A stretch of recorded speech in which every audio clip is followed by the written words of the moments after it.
If there was one gift our Creator has given us, what is it? What is the one power that you have right now in this moment that can change everything? This one singular individual power that can change anything in our life, regardless of what's happened to us. And I know you know the answer. The answer is the power of choice. The one thing we have in this world is we can't control the events, but we can choose what to focus on, we can choose what things mean, and we can choose what to do. An enterprising person is one who sees opportunity in all areas of life.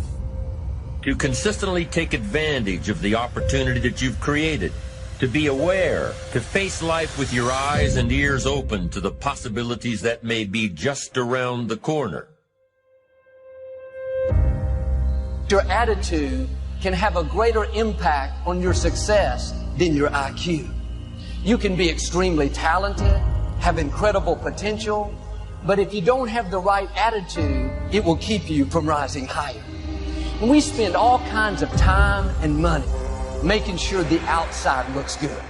Eating right, working out, and that's all fine. But too often, we're not spending any time on the inside. You simply look mostly to yourself. It would be nice if someone just gave you this, gave you this, gave you this. It would be nice if everyone did their job exactly as they're supposed to do it. But here's what you've got to do. Primarily rely on yourself. Primarily say, I'm the person responsible. And I will learn the necessary skills so that I can help people learn their skills.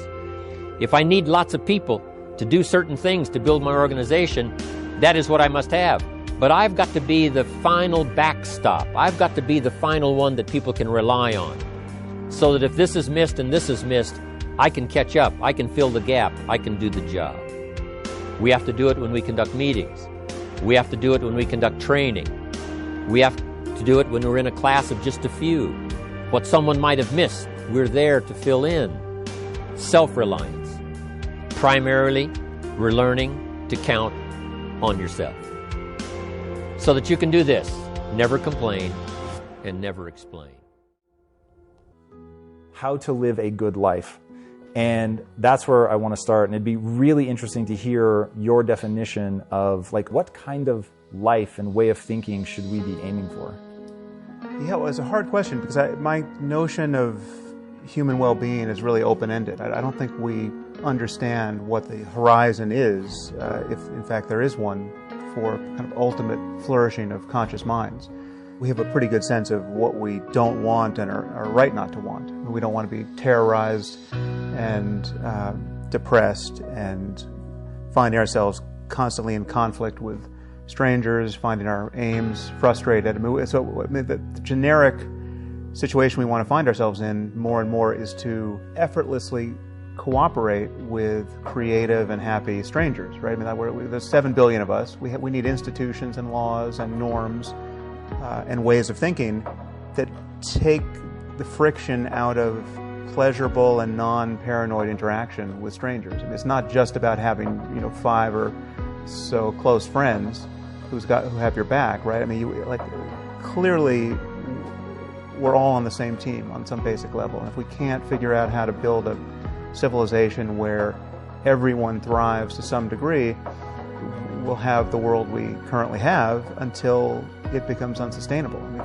We're in a situation now where I think it's reasonable to worry that our default state of partisanship and tribalism and rational fear of the incompatible aims of other groups and other people is unsustainable in the presence of more and more destructive technology. I think we have to get our act together psychologically and socially in a way that we haven't yet. All right, then talk to me about weakness. One of the things that I found so extraordinary about your story and how you got started with Michael Jordan is that you wrote to every player on the Chicago Bulls except Michael Jordan saying, hey, I can train you, but only Michael reached back out. That to me is such a signal to what greatness is. Why, when he was already on the path to being one of the greatest players in the NBA, why do you think it was him that reached out? Well, you just brought up the weakness point. He recognized he had a weakness. not a flaw, he had a weakness. And he said, I must figure out how to make this weakness my strength. Now, what a lot of individuals do is they'll take their weakness and make it into their strengths, but they stop working on their strengths and they don't advance all of those things. That's a very key component there. Recognize your weakness. Recognize what you're not good at, what you're not talented at. Do you have the ability to raise that level? And there's some things most people just don't. A lot of the weaknesses you can work on, but there's some weaknesses that are just your weaknesses. Now, how do you work with those things? You find individuals around you who have your weakness is their strength. And now they can carry you or carry the team, carry the staff, whatever you need in order to still get that win. And we're so worried about hiding our weaknesses and denying the weaknesses from ourselves and from other individuals. And a lot of people won't identify them because they get very emotional. When you talk about an individual's weakness and you tell them, there becomes a lot of emotion. First time they do is, that's not my weakness. How dare you say that? They get very defensive. They get very, very defensive. And everyone says in any relationship, whether in business, personal, everybody wants the truth. They'll say, please be honest with me. Well, your weakness, when you tell somebody about their weakness and you're being honest with them, they think you're attacking them. All right. And the reason most people feel like you're attacking them is because the individual that's identifying your weakness has the same weakness as you do. And they don't deal with it, but they want you to deal with it because they're hoping if you deal with it, you can help them. And the best way to turn a weakness into a strength is very simple. Find individuals who your weakness is their strength and find out what they did or how you can associate with that individual. We suffer on all different levels of suffering. Some people suffer on a high level, some people suffer because is the job going to get done? You have these moments of suffering, no matter if it's 5 minutes of suffering or an hour of suffering or months of suffering. Some people lose a relationship and they suffer for years. And if you can limit the time you suffer, the more you can work on the solutions that better your life. And you have to own all those things that people may have done to you. Now it's yours. You got to own it.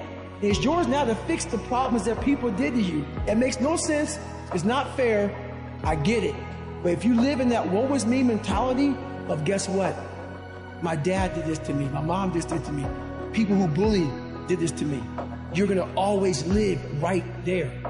You have to figure out ways to move forward because you're not coming back. And if we conditioned ourselves to believe certain kinds of things, and one of the things that we kind of believe and hang on to and live with is this whole idea that all of the things that happened to me in my past are what are keeping me from doing what I'd like to do today.